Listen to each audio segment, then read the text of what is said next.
اعوذ باللہ من الشیطان الرجیم بسم اللہ الرحمن الرحیم الیوم آج کے دن احل لکم حلال کی گئی تمہارے لیے الطیبات پاکیزہ چیزیں. الیوم احل لکم الطیبات آج کے دن حلال کر دی گئی تمہارے لیے پاکیزہ چیزیں.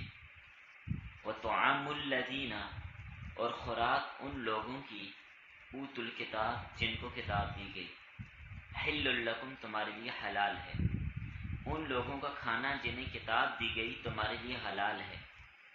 وطعامکم اور تمہارا کھانا حل لہم ان کے لیے حلال ہے. والمحصنات اور پاک دامن عورتیں من المؤمنات ایمان والیوں میں سے. والمحصنات اور پاک دامن عورتیں من الذین ان لوگوں میں سے اوت الکتاب جنہیں کتاب دی گئی. من قبلکم تم سے پہلے.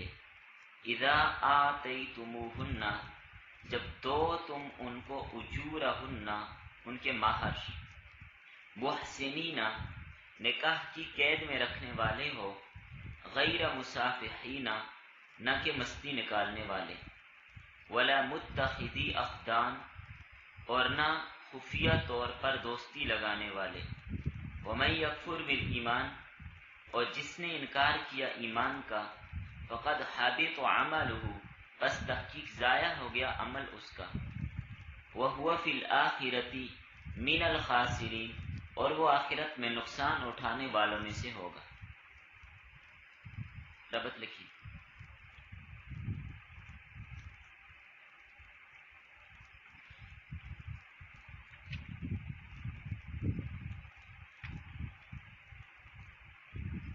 گزشتہ آیت میں شکار کا حکم تھا. اس آیت میں اہل کتاب کے ذبیحہ کا حکم بیان کیا اور ساتھ ساتھ اہل کتاب کی عورتوں سے نکاح کا حکم بھی بیان کیا.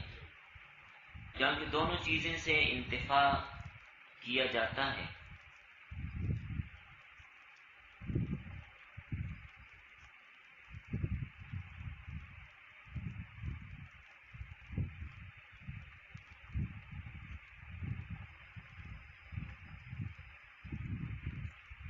فرمایا اہل اسلام تمہارے اوپر یہ اللہ کا احسان ہے کہ اللہ نے تمام پاکیزہ چیزیں تمہارے لیے حلال کر دیں.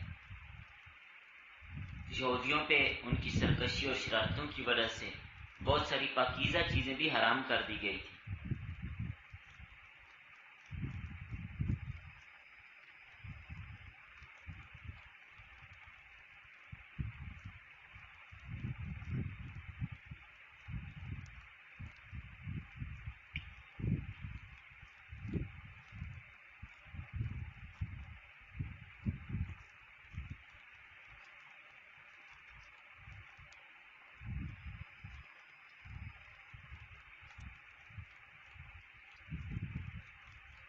اب یہ حلت کبھی منسوخ نہیں ہوگی. جو چیزیں تمہارے لیے حلال ہیں یہ ہمیشہ حلال رہیں گی.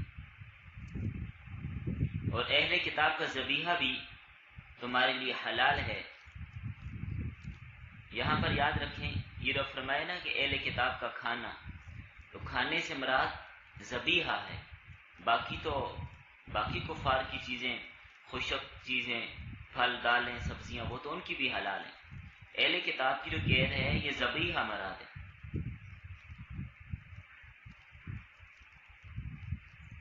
لیکن اہل کتاب کا ذبیحہ کھانے کے لیے شرائط یہ ہیں.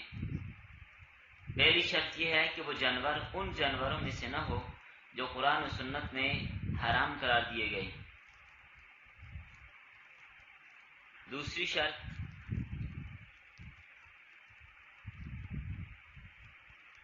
بوقت ذبح اللہ کا نام لیا گیا ہو.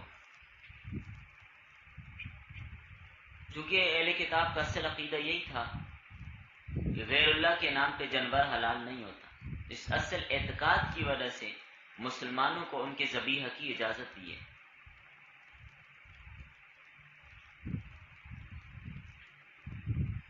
حضرت علی حضرت عائشہ یہ فرماتے ہیں کہ اہل کتاب کا ذبیحہ حلال ہے جو اللہ کا نام لے کر ذبح کریں.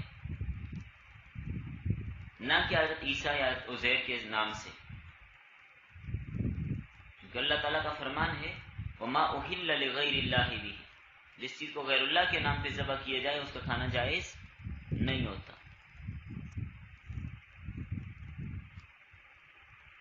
تیسری شرط یہ ہے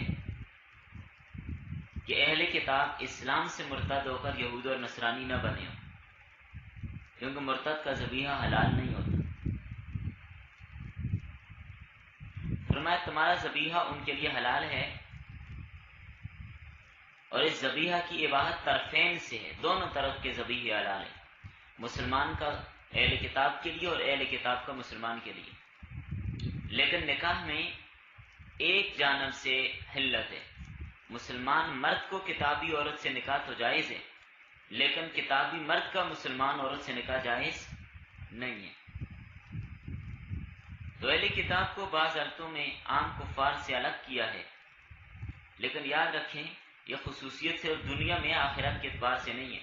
آخرت میں سارے کافر جہنم میں ہوں گے، وہاں پر کوئی خصوصیت نہیں ہوگی ان کی، سب جہنم میں جائیں گے۔ وَمَن يَكْفُرْ بِالْإِيمَانِ، اس سے یہ بات بتا دی کہ آخرت کا معاملہ الگ ہے۔ تو دو احکام کو محسوس کیا، ممتاز کیا، ایک تو ذبیحہ اور دوسرا نکاح۔ تو فرمایا حلال کی گئی ہیں تمہارے لیے پاک دامن مسلمان عورتیں اور پاک دامن عورتیں اہل کتاب کی، بشرطے کہ تم ان کا مہر ادا کرو اور ان کو نکاح کی قید میں لانے والے ہو۔ یہ جو متع اور میعادی نکاح ہوتا ہے یہ اس سے خارج ہو گیا، اس کی نفی ہو گئی یہاں سے۔ اور نہ ہی محض شہوت رانی مقصود ہو، اور نہ ہی پوشیدہ طور پر یارانہ کرنے والی ہوں۔ ایمان کا مقتضا یہ ہے کہ حلال اور حرام کی بابت جو عہد لیا ہے اسے پورا کیا جائے۔ جو ان عہدوں کا انکار کرے، حلال اور حرام کو نہ مانے، اس کے تمام اعمال برباد ہو جائیں گے اور آخرت میں نقصان اٹھانے والا ہوگا۔ یہ بات کہہ کر اشارہ دے دیا کہ من وجہن دنیا میں اہل کتاب کی عورتوں سے نکاح مسلمان عورتوں سے مشابہ ہے، لیکن آخرت میں اہل کتاب کے اعمال خبط ہوں گے، ضائع ہوں گے، اکارت ہو جائیں گے۔ لہذا مسلمانوں کو چاہیے کہ اہل کتاب کی عورتوں سے نکاح میں بہت احتیاط کریں۔ یہ اشارہ اس بات کی طرف ہے، ان عورتوں سے نکاح کی اجازت اس لیے ہے کہ انہیں اپنی ماتحتی میں لے کر انہیں اسلام سمجھائیں، اسلام کی خوبیاں سنائیں اور انہیں مسلمان بنائیں۔ اس لیے اجازت نہیں دی کہ اہل کتاب کی عورتوں سے نکاح کر کے تم اپنی ایمان کی شمع گل کر دو، اس لیے اجازت نہیں ہے۔ اور تم مرتد ہو کر کفر و ظلمت کی تاریکی میں چل پڑو، اس بات کی اجازت نہیں۔ مقصد یہ ہے کہ ان عورتوں کے ساتھ تمہارا نکاح ہوگا تو انہیں اسلام کی طرف کھینچو گے۔ یہاں پہ وَمَن يَكْفُرْ بِالْإِيمَانِ، اس میں یہ اشارہ بھی ہے کہ جو ایمان باللہ اور ایمان بالرسول کو ضروری نہ سمجھے، صرف اپنی عقل میں آنے والی باتوں کو ضروری سمجھے، وہ کافر ہے۔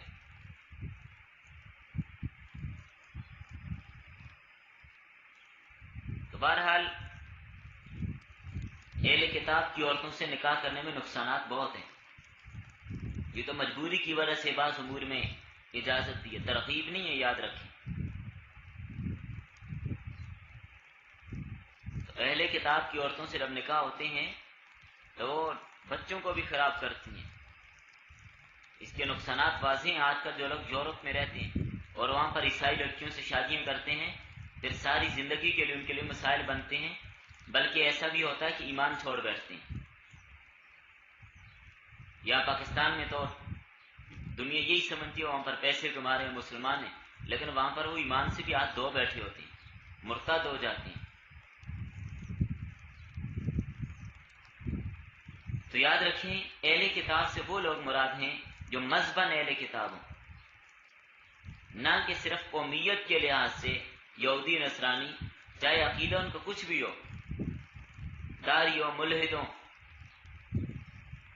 یہ مراد نہیں ہے۔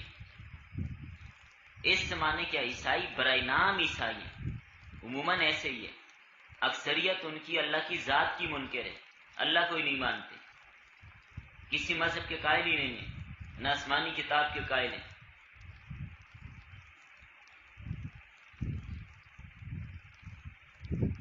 یہ ملحد ہیں، بس سائنس پر یقین ہے، جو سائنس بتاتی ہے وہ، یہ خدا کوئی نہیں۔ آج کل کے عیسائیوں اور یہودیوں کا یہ موقف ہے زیادہ تر۔ میری خود ایک سے 2-3 دن بعد چلتی رہی، اس میں بھی یہی بات ظاہر ہوئی کہ وہ اللہ کی ذات کے ہی منکر ہیں، نہیں مانتے اللہ کو۔ تو ایسے لوگوں کو اہل کتاب نہیں کہہ سکتے، لہذا ان کا ذبیحہ کھانا بھی جائز نہیں ہوگا، اور نہ ہی ان کا حکم اہل کتاب والا ہوگا۔ حضرت اقدس مفتی کفایت اللہ دہلوی رحمۃ اللہ علیہ نے آج سے تقریباً 100 سال پہلے کفایت المفتی میں اس بات کی طرف اشارہ دیا ہے کہ آج کل اپنے آپ کو اہل کتاب کہلوانے والے اہل کتاب نہیں رہے۔ حضرت مولوی ادریس کاندھلوی رحمۃ اللہ علیہ، قاضی ثناء اللہ پانی پتی رحمہ اللہ، اس سب حضرات نے لکھا ہے کہ آج کل اپنے آپ کو اہل کتاب کہلوانے والے حقیقت میں اہل کتاب نہیں، یہ داریے بن چکے ہیں، اللہ کی ذات کے منکر ہیں، تو لہذا ان کی عورتوں سے نکاح جائز نہیں ہے۔ بہرحال ان آیات میں خلاصہ ہو گیا، آپ تفصیل سمجھیے۔ ان آیات میں ذبیحہ اور نکاح کی حلت میں صرف یہ بتانا مقصود ہے کہ یہ چیزیں اگر ضرورت پڑ جائے تو اپنی ذات کی حد تک جائز ہیں۔ معاذ اللہ یہاں پر ترغیب نہیں دی گئی، ترغیب دینا مقصود نہیں ہے کہ مسلمان بچیوں کو چھوڑ کر، اپنے خاندان کی لڑکیوں کو چھوڑ کر اہل کتاب کی لڑکیوں سے نکاح کرتے پھرو، اس کا حکم نہیں دیا گیا، بلکہ تنگی دفع کرنے کے لیے، آسانی کی خاطر ایک حکم دیا گیا، اگر کسی موقع پر کسی وقت ضرورت پڑ جائے اور کوئی مصلحت ہو تو ان کی عورتوں سے نکاح کر سکتے ہو۔ یہ ضرورت کے وقت ہے، عام حالات میں نہیں ہے، اور اس کے لیے بھی شرط یہی ہے، میں نے جیسے عرض کر دیا کہ وہ حقیقتاً اہل کتاب ہوں، اور یہ بھی شرط ہے کہ مضر اثرات سے امن ہو، ورنہ ان کے جال میں پھنس کر اپنا ایمان ضائع نہ کر دیں، بلکہ موجودہ زمانے میں ان کے ساتھ اٹھنا بیٹھنا بھی، یہ بھی فتنے سے خالی نہیں ہے۔ تو جب نکاح کر کے گھر میں لا کر رکھے گا تو کیا بنے گا؟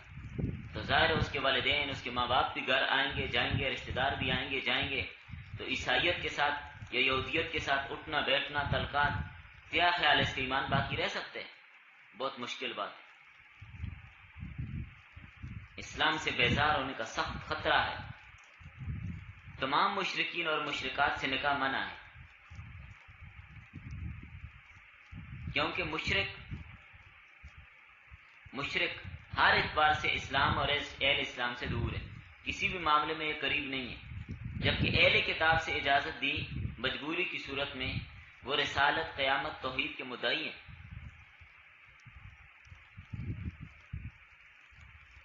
ایک اہل کتاب عورت اگر کوئی مسلمان سمجھانے والا ہو، اس کو آسانی سے اسلام کی طرف کھینچ کر سمجھا سکتا ہے، لیکن شرک کے اندر جس عورت کو پروان چڑھا ہے، مشرکہ عورت ہے، اس کو قائل کرنا بڑا مشکل کام ہے۔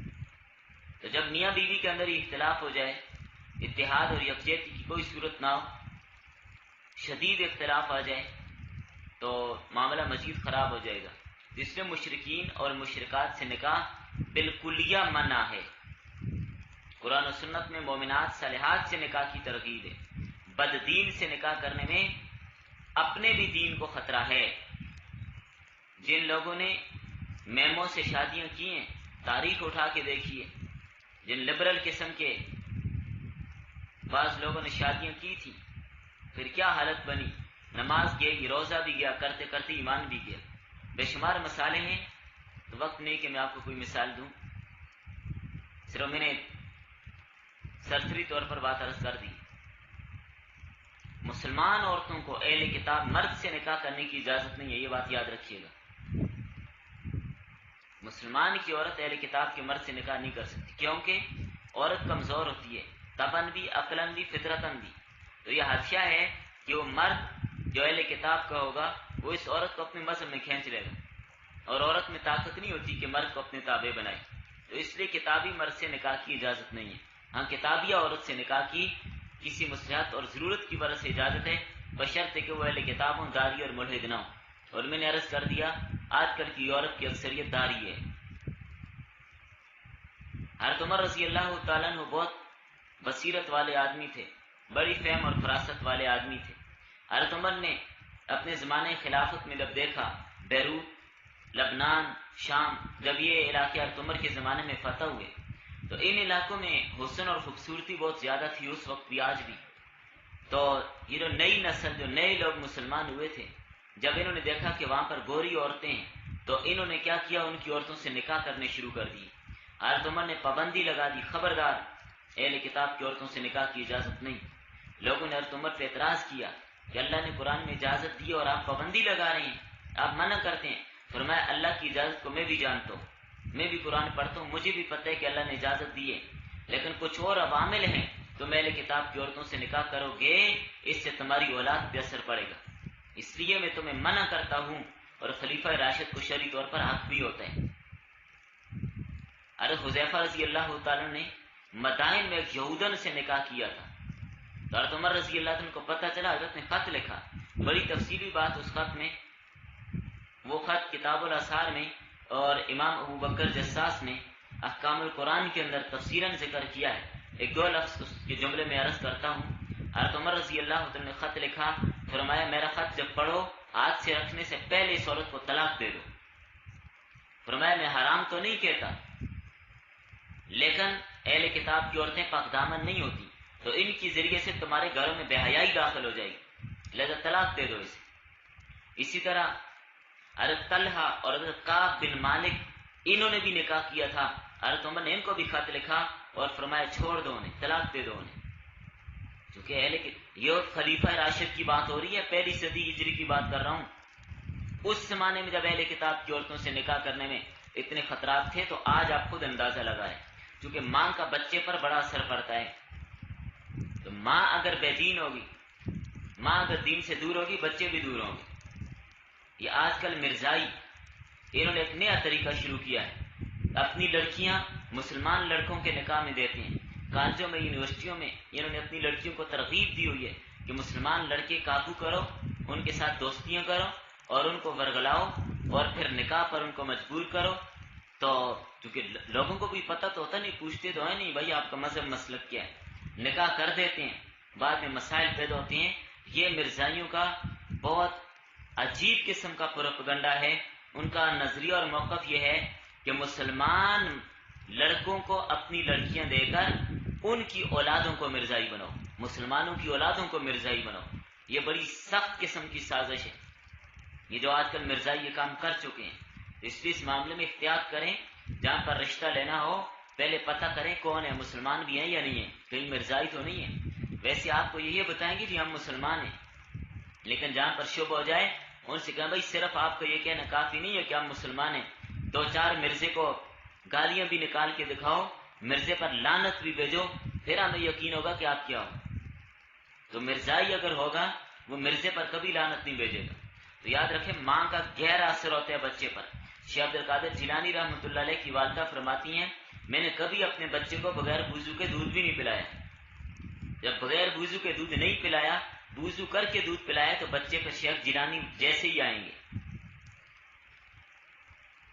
لیکن جہاں پر مائیں فلمیں دیکھتے ہوئے بچے کو دودھ پلائیں، وہ بچے کیا بنیں گے؟ وہ اداکار ہی بنیں گے۔ یہ جو ڈاکٹر خان تھا، ولی خان کا بھائی، اس نے گوری عورت سے شادی کی، سب نے اس کو بڑا منع کیا لیکن اس نے ایک بھی نہ سنی۔ پھر اس سے ایک لڑکی پیدا ہوئی تھی، اس نے سکھ کے ساتھ شادی کر دی۔ لگا لیں اندازہ آپ خود، لڑکی نے کہا میں آزاد ہوں، جان چاہے نکاح کروں۔ اسی لیے حدیث میں فرمایا کہ نکاح جو کیا جاتا ہے 4 وجہوں سے کیا جاتا ہے۔ تنکح المرأة لأربع، 4 وجہوں سے عورت کے ساتھ نکاح کیا جاتا ہے، اس کے حسن کی وجہ سے، نمبر 2 حسب نسب کی وجہ سے، نمبر 3 مال کی وجہ سے، نمبر 4 دینداری کی وجہ سے۔ تو اللہ کے نبی نے فرمایا دینداری کو ترجیح دو، مال نہ دیکھو، بیٹی کا رشتہ دے رہے ہیں مالدار ہیں یا نہیں، کیا ہے یہ مت دیکھو، یہ دیکھو دیندار بھی ہیں یا نہیں ہے، ہمارے بچے کا دین تو نہیں ضائع کر دے گی یہ، یا جس لڑکی کو ہم رشتہ دے رہے ہیں خوب انگریز کی شکل بنا کر پینٹ کوٹ چڑھا کر وہ آئے تو آپ سمجھتے بھی بڑا بابو ٹائپ کا آدمی ہے، دے دو رشتہ، بعد میں ساری زندگی پھر کف افسوس ملتے ہیں۔ دینداری دیکھ کر رشتہ دیں۔ فرمایا دینداری کو ترجیح دو۔ اکبر الہ آبادی نے کتنی اچھی بات کہی، سیرت پہ نظر چاہیے صورت سے زیادہ، سیرت پہ نظر چاہیے صورت سے زیادہ۔ شکل و صورتیں نہ دیکھیں، سیرت دیکھیں، کردار کیا ہے، روزے دار بھی ہے کہ نہیں، نمازی بھی ہے کہ نہیں، کوئی دین کی کچھ رمق بھی اس کے اندر ہے یا نہیں ہے۔ بعض تو ایسے ان کو پتہ ہی نہیں ہے، خصوصاً جو بیرون ملک میں جا کر رہائش پذیر ہوتے ہیں، ان کو دین کا کوئی پتہ نہیں ہوتا۔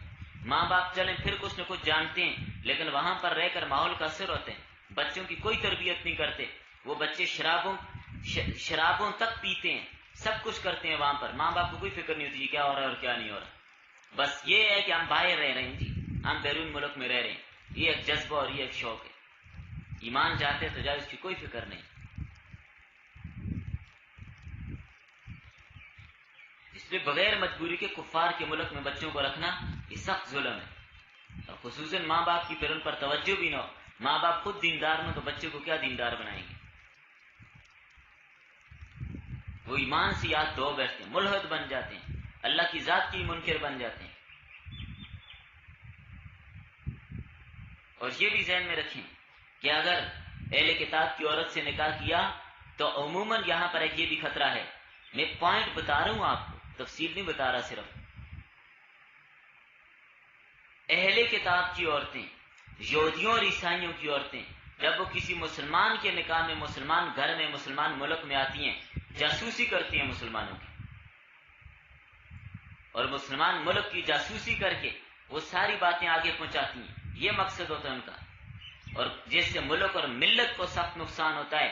آپ کا اگر تاریخ پر نظر ہو، تاریخ کا مطالعہ ہو، کتنی سلطنتیں اس طرح سے تباہ ہوئی، عیسائی اور یہودیاں عورتوں نے مسلمان بادشاہوں سے اور شہزادوں سے نکاح کیے، اور پھر اندر کے حالات جاسوسیاں کر کے اپنے بڑوں کو پیچھے بتائے، اس طرح کر کے ملک تباہ ہوئے، سلطنتوں کی سلطنتیں تباہ ہوئیں۔ تو اس لیے اہل کتاب کی عورتوں سے نکاح کرنے میں احتیاط ہے، ہاں ضرورت اور مجبوری میں اللہ نے اجازت دی ہے، ترغیب نہیں دی، پہلے آپ نے سارا مسئلہ سمجھ لیا۔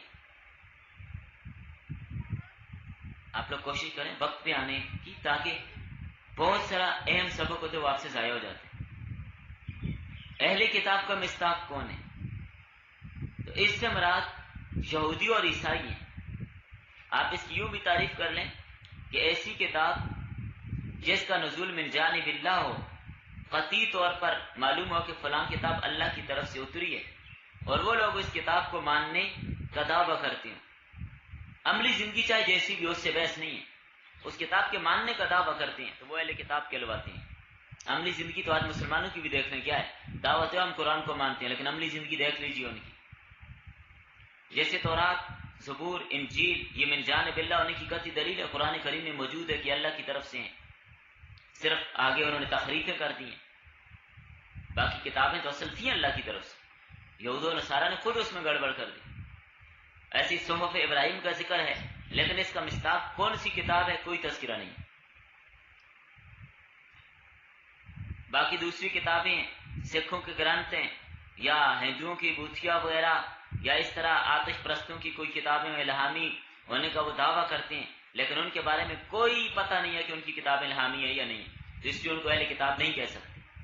سکھ، ہندو یہ اہل کتاب نہیں ہے، ان کا ذبیحہ مردار ہوگا، ان کی عورتیں حرام ہوں گی، ان سے نکاح جائز نہیں۔ باقی یہ بات کہ اہل کتاب کہلوانے کے لیے صحیح کتاب کا حامل ہونا ضروری ہے یا نہیں، تو بات سمجھیں، یہ محرف کتاب ہیں جس کے اندر شرک بھی داخل ہو گیا، ان کا مان لینا کافی ہے اہل کتاب ہونے کے لیے۔ تو جو بھی ان کی طرف اپنی نسبت کرتے ہیں وہ اہل کتاب میں شامل ہیں۔ قرآن کریم نے ان کے اوپر الزام بھی قائم کیا، آپ دیکھیے، یحرفون الکلم عن مواضعہ، کہ وہ کیا کرتے ہیں، کتابوں کے اندر گڑبڑ کرتے ہیں۔ وقالت الیہود عزیر ابن اللہ، یہودیوں نے کہا عزیر اللہ کے بیٹے ہیں۔ وقالت النصارى المسیح ابن اللہ، عیسائیوں نے کہا عیسیٰ اللہ کے بیٹے ہیں۔ لقد کفر الذین قالوا ان اللہ هو المسیح ابن مریم، فرمایا وہ لوگ پکے کافر ہیں جنہوں نے کہا کہ جو حضرت عیسیٰ بن مریم ہے وہ اللہ ہیں۔ یہ قرآن نے اس وقت کہا، لیکن اس کے باوجود بھی اہل کتاب کی عورتوں سے نکاح کی اجازت دی، تو یہ سب قرآن سے مسرح ہے، لیکن اس کے باوجود اہل کتاب کی عورتوں سے نکاح کی اجازت دی، ان کا ذبیحہ کھانے کی اجازت دی۔ وجہ کیا ہے؟ کہ وہ ایک نبی پر ایمان کا دعویٰ کرتے ہیں۔ یہودی کہتے ہیں ہمیں حضرت موسیٰ پر ایمان ہے، اور عیسائی کہتے ہیں ہمیں حضرت عیسیٰ پر ایمان ہے، اور کتاب پہ چلنے کا دعویٰ کرتے ہیں، اگرچہ وہ چل نہیں رہے بالکل ہی، وہ نبی کے راستے پہ نہ چلتے ہیں اور نہ ہی ان کے پاس نبی کی کتاب اور طریقہ ہے۔ وہ تو نبی صلی اللہ علیہ وسلم کے زمانے میں بھی ان کے پاس نہیں تھا، لیکن اس کے باوجود اجازت دی ہے۔ تو میں پھر یہ عرض کروں گا، یہ اجازت مجبوری میں ہے، عام حالات میں نہیں۔ باقی اہل کتاب ہونے کی شرائط کیا ہیں؟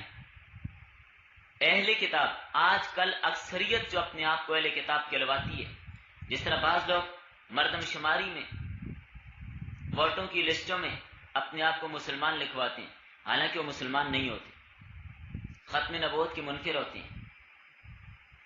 کہیں پر کوئی کس کو مان رہا ہے، کوئی کس کو مان رہا ہے، کوئی حدیث کا منکر ہے، کوئی قرآن کا منکر ہے، کوئی صحابہ کا منکر ہے، کوئی ازواج کا منکر ہے، لیکن ووٹوں کی جب لسٹیں آتی ہیں، مردم شماری ہوتی ہے، ان کو مسلمان لکھا جاتا ہے۔ تو اسی طرح آج کل مردم شماری میں، لسٹوں میں تو ان لوگوں کو اہل کتاب کہتے ہیں، لیکن حقیقت میں اہل کتاب نہیں رہے۔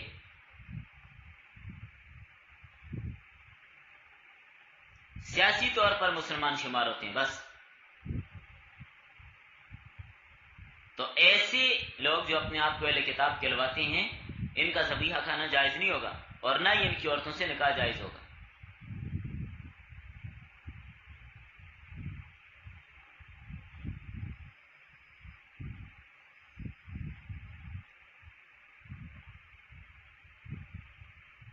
آج کل ایسے ملحد موجود ہیں جو انبیاء کی نبوت کے انکار کرتے ہیں، قرآن کے منکر ہیں۔ اور یہ بھی یاد رکھیے، اہل کتاب وہ ہوگا جو نسلی طور پر اہل کتاب ہو، جس کی پیدائش ہی ان کے گھروں میں ہوئی ہو، یا کسی اور کافر عقیدے پر تھا، ہندو تھا، سکھ تھا تو عیسائی بن گیا یا یہودی بن گیا، اس کو بھی اہل کتاب کہتے ہیں۔ لیکن اگر کوئی مسلمان ہے اور وہ مسلمان یہودی یا عیسائی بن گیا، یہودیت اور عیسائیت میں داخل ہوا، تو وہ مرتد کہلائے گا، اہل کتاب نہیں کہلوائے گا، اس کا ذبیحہ حرام ہوگا، اور ایسی اگر کوئی عورت ہے تو اس سے نکاح بھی حرام ہوگا۔ اس کو مرتد کہتے ہیں۔ جو مسلمان یہودی ہو جائے یا عیسائی ہو جائے، وہ اہل کتاب نہیں بنے گا، بلکہ وہ کیا بن جائے گا؟ مرتد بن جائے گا۔